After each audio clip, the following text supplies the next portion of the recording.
Ben here with the Point by Patrol, and I'm excited to announce that we're going to be installing the PWR WOT spec, that's wide open throttle spec, triple pass radiator with the auxiliary transmission cooler. And I'm really excited to do this because I'm the second one to do this. Jason Lewis, which is with Wide Open Throttle Performance, is the first to do this. Now he has given me some tips and tricks since he was the first to install, so we'll go through those as well because we don't want to run into any of the same hangups that he went through. Initially, what I wanted to do was to bleed this without an airlift and just do it the old-fashioned way. But he's strongly recommending the airlift, so I'm going to follow his advice and we're going to use an airlift to help us bleed this. If you don't have an airlift, it will still be possible to bleed it, but it will probably take you several cycles of driving the car. There's also a bleeder here on top where you're going to have to let air out.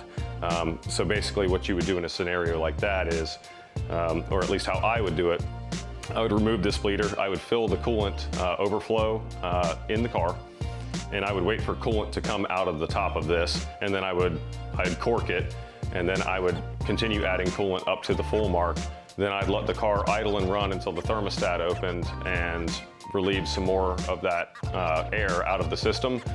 But you're probably gonna have to crack this open another 2 or 3 times after that, including some test drives to make sure that you have all of the air out of the system. Because the way that this is set up, it's very easy for it to be airbound when you install it. So I'll be using an airlift. He's also mentioned that here in this bottom corner, there is a potential that this could just very gently rub the hot side pipe to the intercooler coming off the turbo.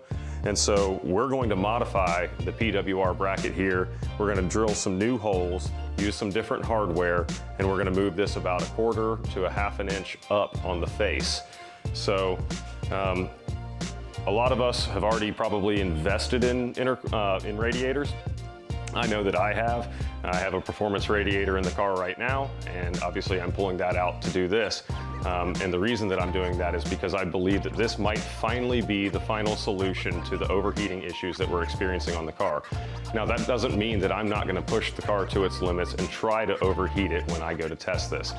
So talking about that, I am going to the track in just a couple of days, and I plan on leaving the rain guard for the hood scoop installed.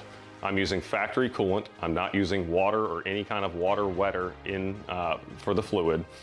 I'm not using any kind of additional cooling trays. I know a lot of us are running around now with the wide open throttle under tray to help vent out heat. I'm going to use the stock one. And on top of that, I'm also going to install the 271 air guide that Gridzilla tried and then took off almost immediately because he said that the car, overheated because it was blocking the air path to the radiator. So I'm going to install that, see if I can get lower IATs and have this handle the ECTs. So the car will have every single excuse to overheat. I'm not going to be running the heat in the car. I'm not going to be running the air conditioning. It's just going to be in normal track mode with me going as hard as I can on it to see what kind of temperatures come out of it. Now, it's not going to be as hot as when Jason tested this. It's only forecast to be in the 70s this weekend, and I was honestly hoping for a hotter track day, but it doesn't look like that's going to happen. It's going to be 70s, which is nice for the human body, but not so nice when you want to go out and torture test something. So we're going to get started on the install now.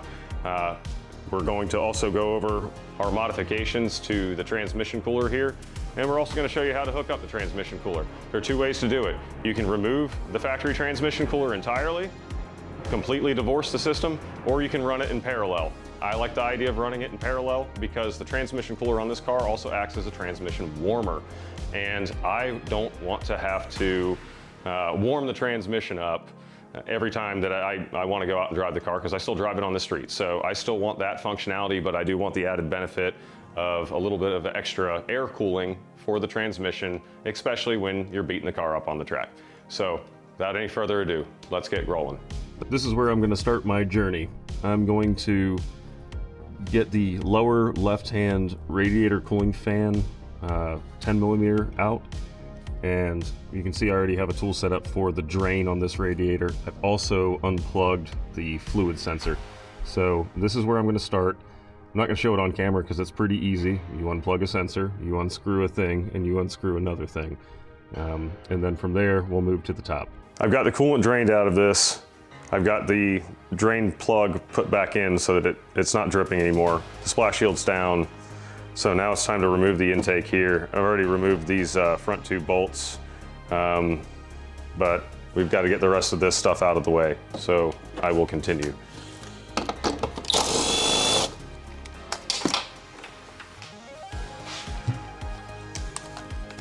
And we're trying to work quickly here, so if you need to rewind, please do.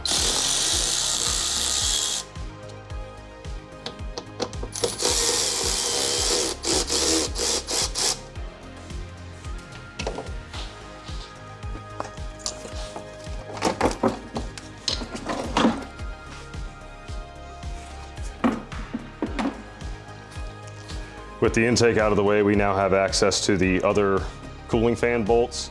But before we remove the cooling fan, we need to remove the upper radiator hose.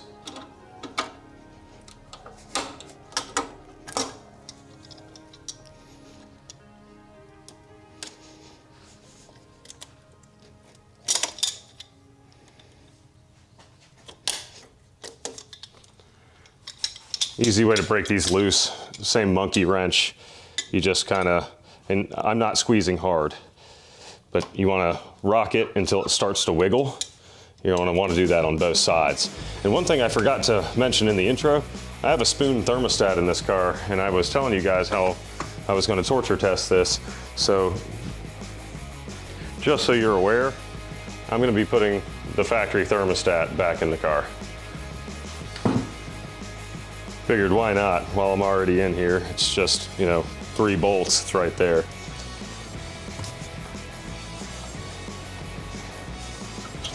There, so our upper hose is off.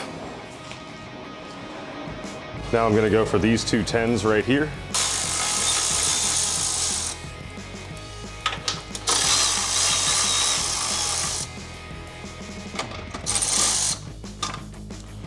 I'm just gonna set those over there for now. I still have the middle bottom one still in because I have to get to these electrical connectors here. And these can be kind of a pain to get off because of the way that the wire management is on there. You kind of have to bring the fan up to get to some of them, which is what we're gonna ultimately do. We're just gonna move the camera position so that you can kind of see what I'm doing. I'm gonna disconnect these 2. For this bottom one, you have to, with your finger, you're gonna push and you're gonna feel a button, and then you swing the white part back and it comes off like so. This is just a simple pinch one. See how easy that comes off? So that's ready to go. I'm gonna now with 1/4 inch 10, I'm going to just reach down through here for the last 10mm bolt that's holding this fan shroud to the radiator.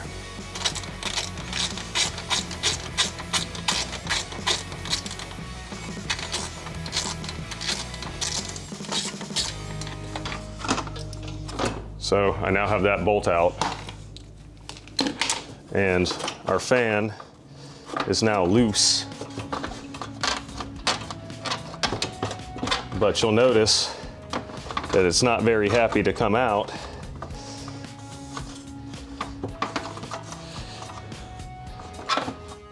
So what we're gonna have to do there is work on some of this wire management because the wiring is holding it. So I'm going to use a flat blade screwdriver and I'm going to work on getting our wire clips loose. Here's the wiring right here. So you've got clip, clip, clip, and clip, and then 3 connectors. I'm just going to tuck these kind of back here out of the way for now. The next thing that we have to do is remove the 10mm bolts that hold the bottom of the radiator to the AC condenser, and that's done underneath the car. Okay, so these covers right here underneath the car, there are 2 of them. One there and one there.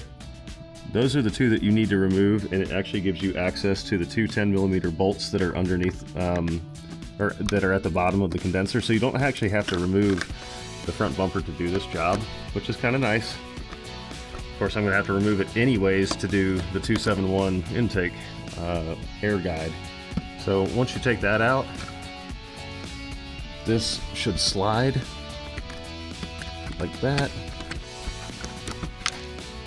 And that's what the cover looks like. So it just comes out of the way like that, and it's literally just, you know, one plastic clip. And there are, like I said, there are two of them, so there's one over here as well. Now, getting those 10s out through here, it is kind of difficult, and having the right tool helps. And getting them back in is actually even harder to get the actual thread started. So you have to, it's meticulous kind of just nightmare work to get it started. But you know, you fiddle around with it long enough, you'll get the job done. So either way, those two covers are off, and it's probably way too dark to see in there. Let me get the light over here. Hopefully you can see it. That 10 millimeter right there at the bottom, that's the one that you got to get out in order to release the bottom of the radiator from the condenser. So I'm going to do that off camera because I can't hold all this stuff and do that at the same time. So I just got done removing the two 10s from hell from the bottom of the radiator here, and now I'm going to remove the hose for the lower hose.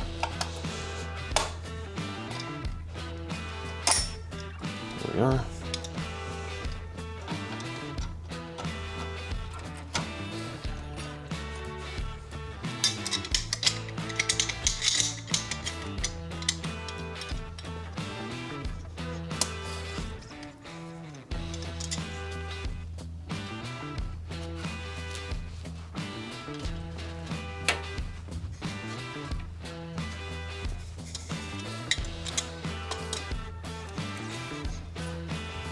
Before I do this, before I pull this off, top tip, you pull it off, have a paper towel ready, and just stuff the paper towel inside of it, because it just likes to sit there and drip.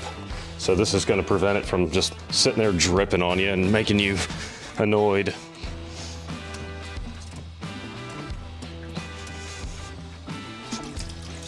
All right, and I guess it had more fluid in it than it led us on to believe, because it had stopped coming out. So that's annoying, but there it is. So next we're going to remove this top hose, just a pair of pliers. You just kind of want it out of your way, so I'm tucking it out of the way for now. Might even pull it out of its spring clip, but that's fine. And then you have 4 10s up here that are holding the radiator in at the top.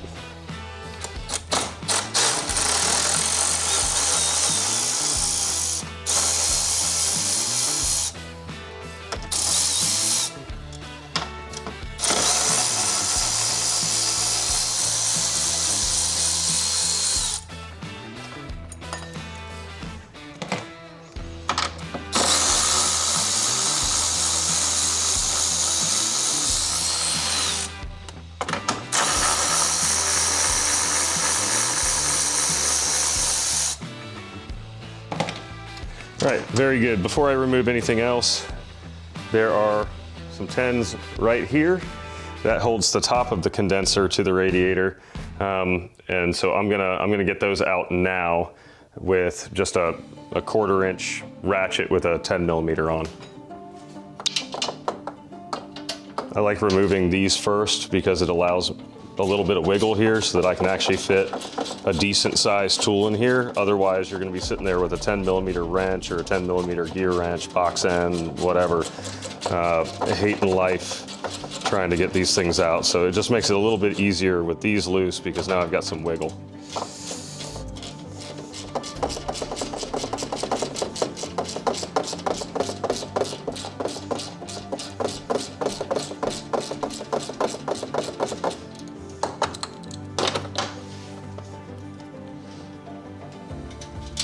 So there's one, and we're gonna do the same thing here on the other side.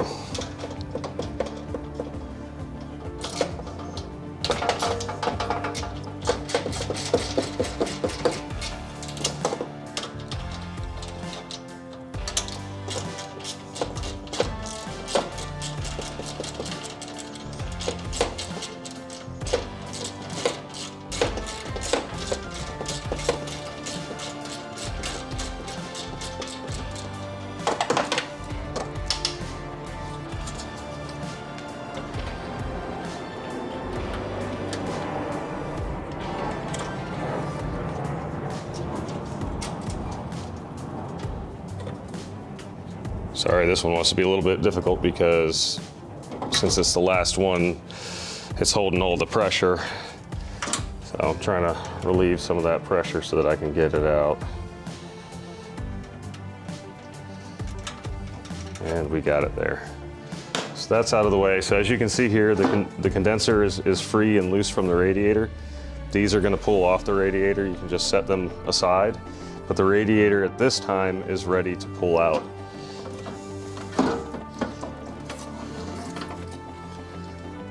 And that's it. Now it's time to remove the cooler. We're gonna measure and we're gonna modify this bracket so that we can scoot the cooler up just a little bit. We'll show some of that process, but it's pretty self-explanatory. You're gonna need to drill some holes. Now it's time to remove the cooler.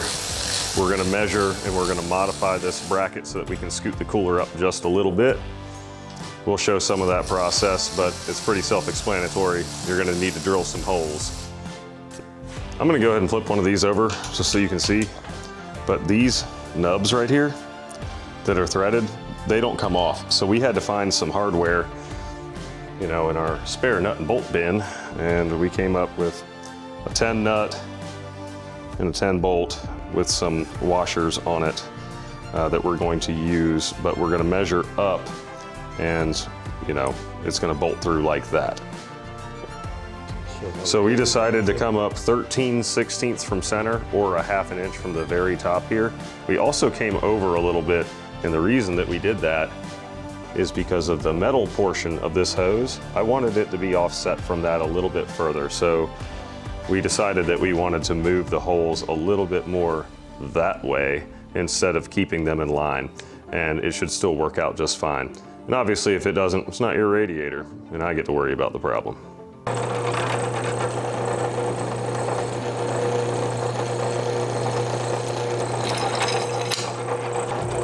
Just for reference, this hole's 15/64.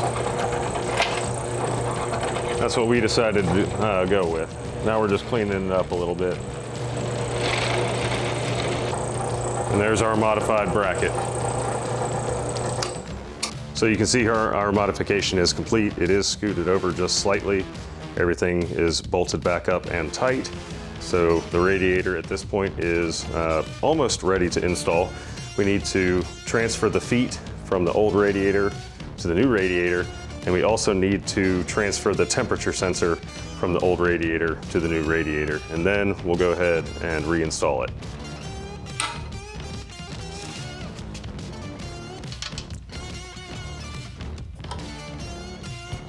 You don't need to kill this, by the way. It has a rubber O-ring. You don't need to murder this putting it on. So I went just slightly past snug, so it's ready to rock and roll now.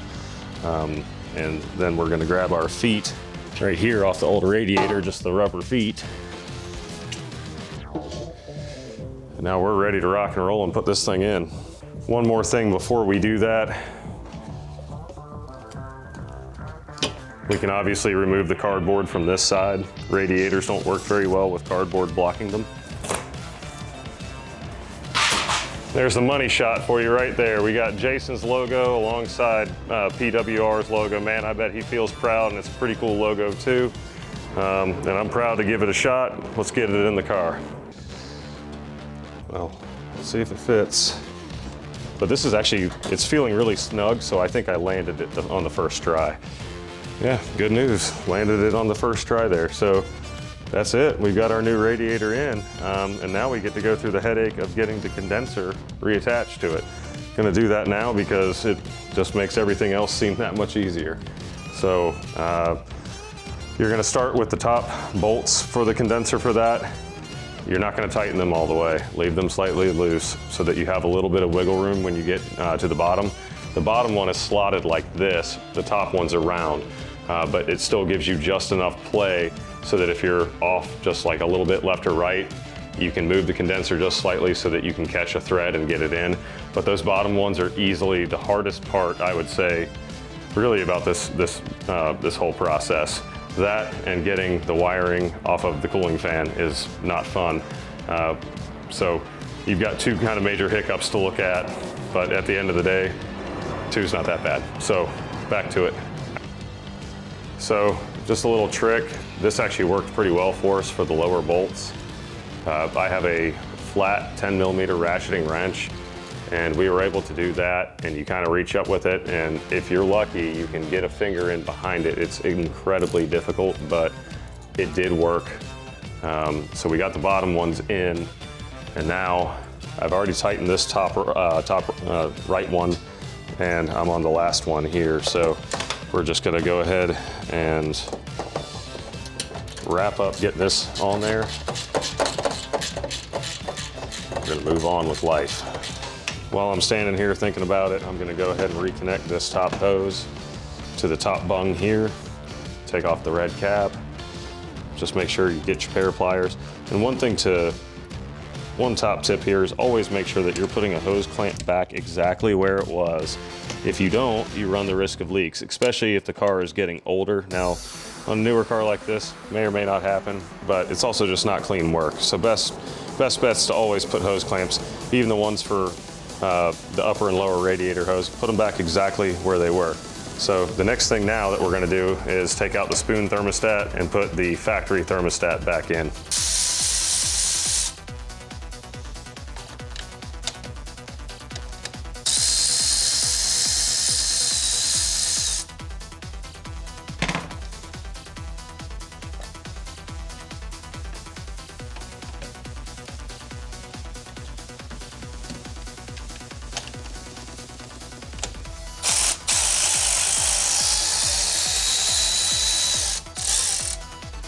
There goes the remainder of our engine coolant right behind there. So we're gonna have to hose the car off when we're done doing all this fun. Either way, we're gonna put this guy in place and get it back in where it's supposed to go. I use the power ratchet to remove them, but I'm going to use a hand ratchet to reinstall them. I don't want to over tighten them. And it's very easy to get carried away with the power ratchet.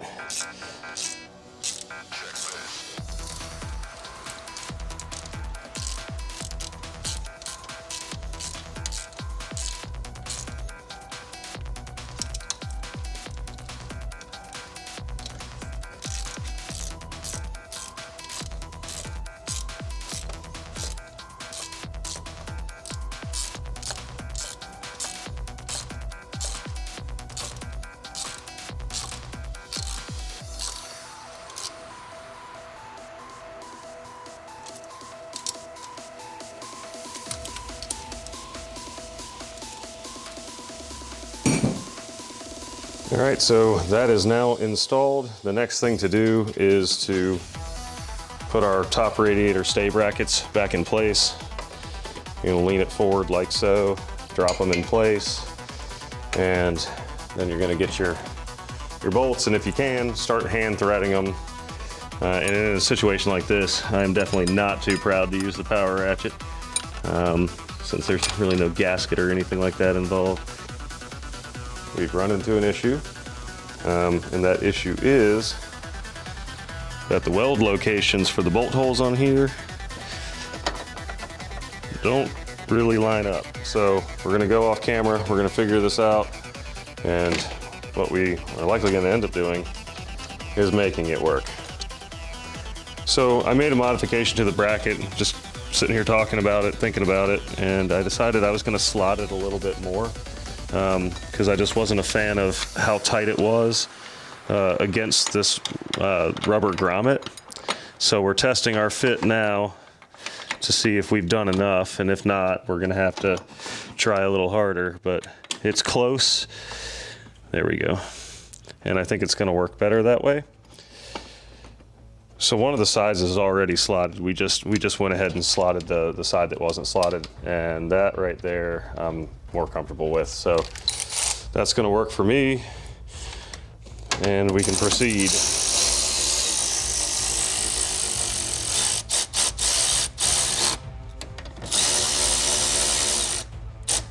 Actually, hold on.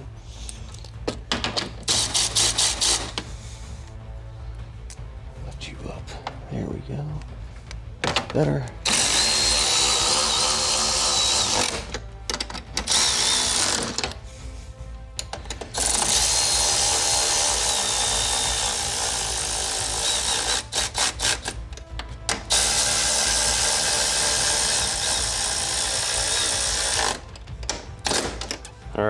I'm happy with that. Before we do the fan, almost got ahead of myself, we got to do the lower radiator hose.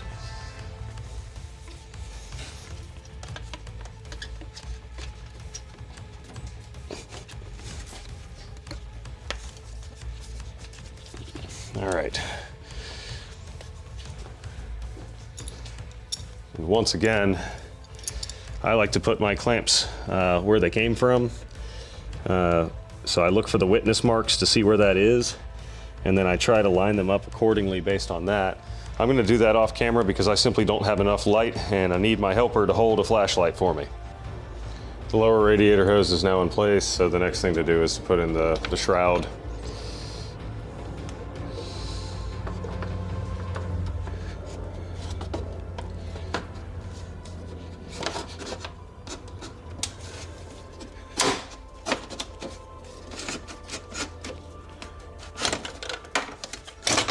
There we go. Yeah, I got it. So here's another thing of note that needs, this is worth mentioning. Come have a look at this. I'm now gonna have to find washers or spacers because these bungs aren't long enough that way in order for this to sit flat. Like, I've got them threaded, but I shouldn't be able to do this then with the fan as well. So minor setback, but still a little frustrating right when you're so close to being done with this being installed. But again, this is why we do this sort of thing. This is why we test these sort of things. I doubt the manufacturer has a whole ton of FL5s laying around, but either way, that's going to have to be sorted with some washers or something like that in order to fit properly. So we're going to stop the video here. It's getting a little bit later here. We're going to pick this up tomorrow and continue. We're back here on the morning of day 2, and we got to sleep on the issue that we were having with the cooling fan. So the top tank on the street version and the weekend warrior version is much smaller than it is on the triple pass version, which causes interference with the fan shroud. So what we did, and had a couple ideas. We were either going to trim the fan shroud, but we decided against that because, hey, what if the proof of concept here doesn't work and I'd prefer to put my old radiator back in. Can't do that when you have a cut fan shroud. So instead we did 3/32 thick washers and a bolt that is roughly 3/32 longer that I got out of my spare nut and bolt bin. The bottom, however, has no issues whatsoever with fitment. It's just on the top here. So we've got those secured now, all 4. So this is ready to go. I've got everything plugged into the fan. I've got the wire management clips plugged back in where they're supposed to go. And we're basically just ready to put the upper radiator hose back on. We'll put the intake back in, and then we're going to vacuum bleed the cooling system, and then idle the car, run the car to get any additional air out. We'll probably have to pop this bleeder and make even more of a mess. I would assume that coolant's probably gonna come shooting out of here at some point, but that's okay. We'll hose everything off when we're done. I had to order transmission fluid.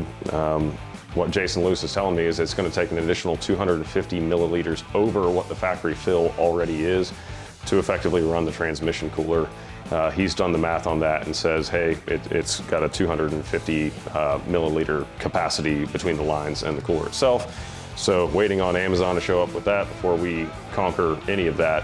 So any of these test drives are probably going to be done without the trans cooler hooked up at all. But in effect, just to make sure that we have our coolant level correct and all of the air bubbles out. So we'll get started on that.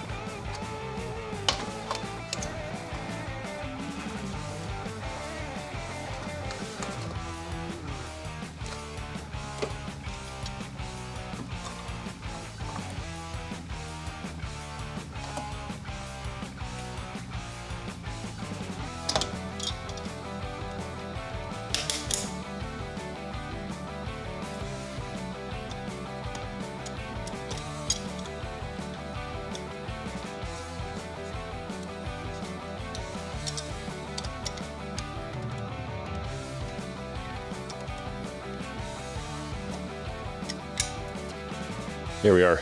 Again, take your time with the clamps, make sure you put them back exactly where they were. So at this point, The radiator is completely installed. We just need to put the intake back in, and then we're gonna go through the vacuum bleeding process. Again, this is something that Jason absolutely recommended, said if you're gonna do this, use a vacuum bleeder or an airlift, same thing. And so we're gonna take his suggestion and try to do it the way that he's recommending.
Okay, so that was incredibly exciting, especially since we got to do that twice. And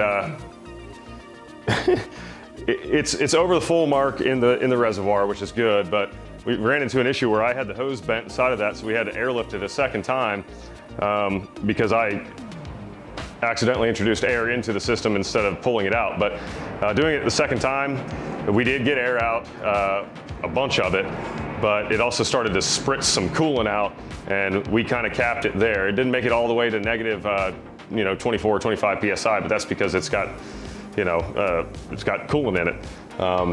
It almost took the entirety of that 2 gallons. There's almost nothing left. So now we got to fire up the car, and it's got to idle for a while. So we're going to do that now. There's definitely going to be more residual air in this system, and I'm banking on that.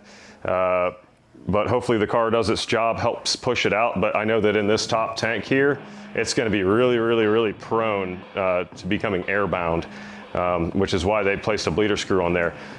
So just a quick update, they're actually adding an additional bleeder screw and or moving it around.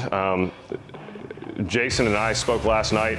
I gave him feedback about the cooling fan issue. So what they're going to do is extend those bungs so that you don't run into that problem. They've also flipped the bracket for the trans cooler so that there's no interference with the hot side pipe coming off of the turbo. And I want to say, what else was I going to say there? A couple things. We got those. We got that. We got that.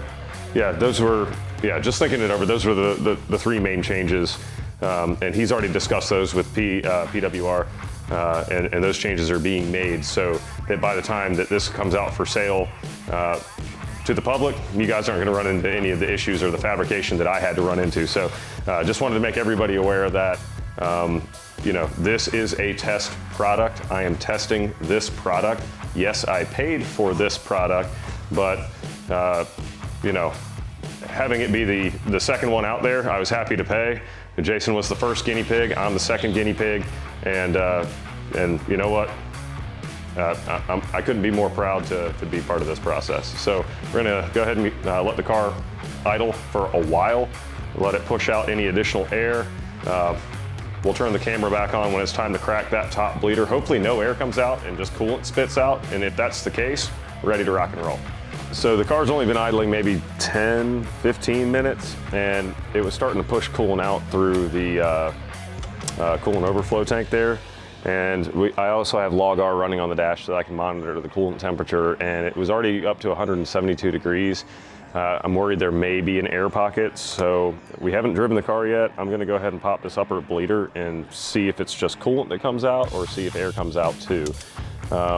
Obviously, if it starts blowing out of here, you need to keep an eye on the level inside of your overflow tank, but here we go.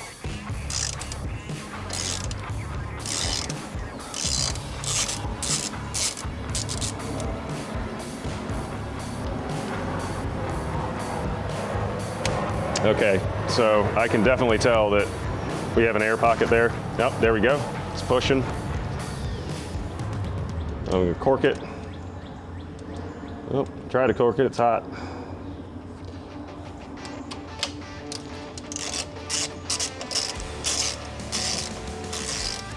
All right, so I've got that corked, and our coolant level did come down in here, so we're gonna fire up the car. Well, we're gonna hose it off real fast, and then we're gonna fire up the car again real quick, and just kind of monitor to see what it does before we take it for any kind of test drive. And while we were doing this, we were cleaning all the coolant that we spilled off the floor all along the driveway. Because there are animals around, we obviously don't want them getting sick. Now this coolant's probably newer and engineered to taste bad so that animals don't get into it, but you can't always do a clean job, and when you don't, it's your responsibility to make sure that you clean it up so that you don't hurt wildlife. We just got back from a test drive. We kept it under 3,000 RPMs and stayed out of boost. The coolant level did go down just a touch. We've got a little bit left of our initial 2 gallons here, so I'm gonna pour that in. We only got up to roughly 181 degrees, so we're going to go for another test drive here, and maybe a little more aggressive test drive just to see how that works. So I've got that topped, and I'll bring some spare coolant with me to the track just in case. I'm gonna pull this bleeder one more time. I'm not expecting to see any air, but I think it's probably just good practice in this case to kind of do a little guess and test. And I know I'm gonna lose just a touch of coolant here. Top tip, keep the socket on this thing so that if you need to rush to put it back in, you don't have to burn your fingers. All right, let's see. I'm getting nothing but coolant out of that, so I'm happy with that. I'm not letting much leak out. So we're gonna cork this back. We're gonna go on another test drive. We're gonna open our RPM up all the way to the top. We'll probably do 6,000–7,000 RPMs, really get things moving in here. Wanted to be gentle at first though, because what happens if you just start flogging on this, you could turn a large air bubble into a whole ton of itty bitty air bubbles, and those are gonna take a lot longer to burp out than it would be just to have a large bubble come out of this thing. So honestly, with the vacuum lift that we did on this, I think that's probably saving us a ton of headache that we would have experienced without using it. So far the process has been relatively smooth. So we're gonna keep playing with it until we're happy and we're sure that there's no more air in the system, and that it's ready to rock and roll at the track. Another thing that you need to be doing is checking the car for coolant leaks. I've replaced my thermostat. You gotta make sure that's not leaking. You've removed and reinstalled your radiator hoses. You gotta make sure those aren't leaking too. So you need to check around the car for leaks during this process and really keep focus on your coolant level to make sure that you're not missing something. Last thing you want to do is to have a coolant leak and overheat the engine.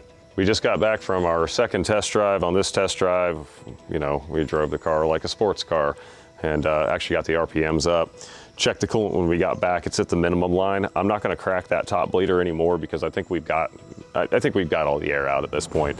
But at this point, I'm not adding any more coolant while it's hot. I'm going to wait for the car to completely cool off. When it does, I'll go ahead and get it to the maximum line.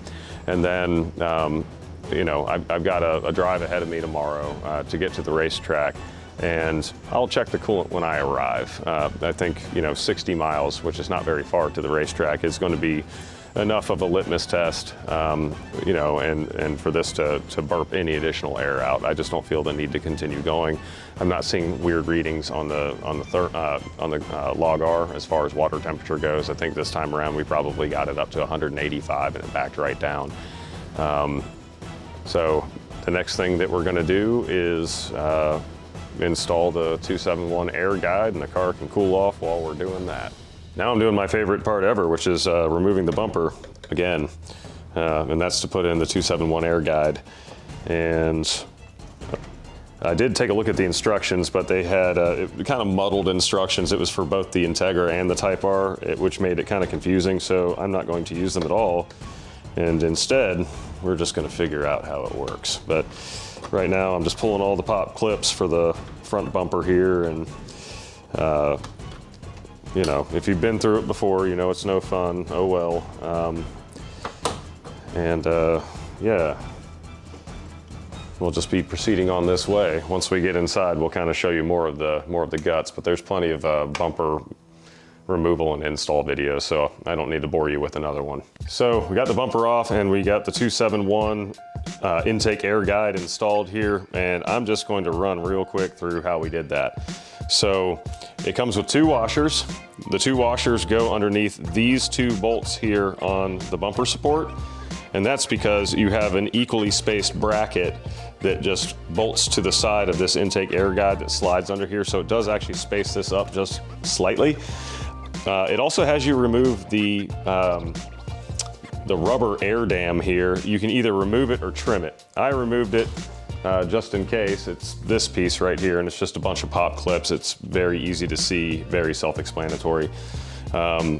So at this point, it's done. We're gonna put the front bumper back on. We're gonna take it for a test drive, and then we're gonna see if there is a noticeable difference between ambient air temperature and intake air temperature. What we're looking for is a very close, like, you know, I don't think it's gonna be within a few degrees, but, you know, shoot, I'd say a 10-degree difference would be great, because just driving around when we were burping the radiator, you know, just cruising, you could see anywhere from a 20 to 25-degree difference between ambient and intake air temp.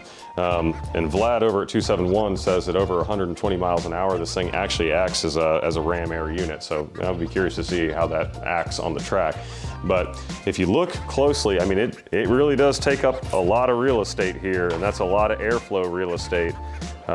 So will the triple pass care? I don't know. I know that Gridzilla had an issue. He installed this and he removed it, but maybe the triple pass is exactly what we need in order to run a piece like this, that we can, you know, have lower IATs and lower ECTs. So, you know, we'll go to the track, we'll test it out, we'll see if we like it. We don't, it comes out. Likewise with the radiator. Nobody's safe here. Back from the test drive with the 271 snorkel. You're really not gonna notice a difference under 60 miles an hour. And it wasn't 10 degrees, it was more like 15 to 19 degrees, which was actually a 5 to 6 degree improvement.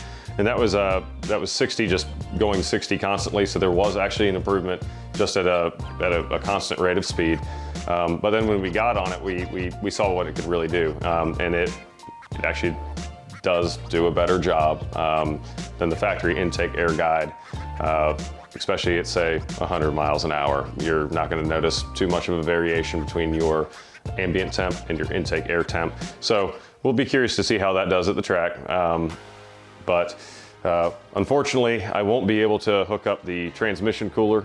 The fluid that I ordered, it's simply just not going to arrive in time. I've got a lot of packing that I need to do. And to be honest, I'm not that upset about that, because I think it makes sense to test, you know, a component or two, see how that does, and then maybe test another one, add another one, not over modify the car that was doing just fine before going to a 3-day track event where it's going to get driven hard for all 3 days. So I will obviously create an install video separately for the transmission oil cooler. It's down in there, but it still has the caps on it. So the transmission has been left untouched. Just to recap the torture test that we're going to be doing on this thing, I'm going to leave that on. I probably will eventually take it off. I'll let you know when I do that.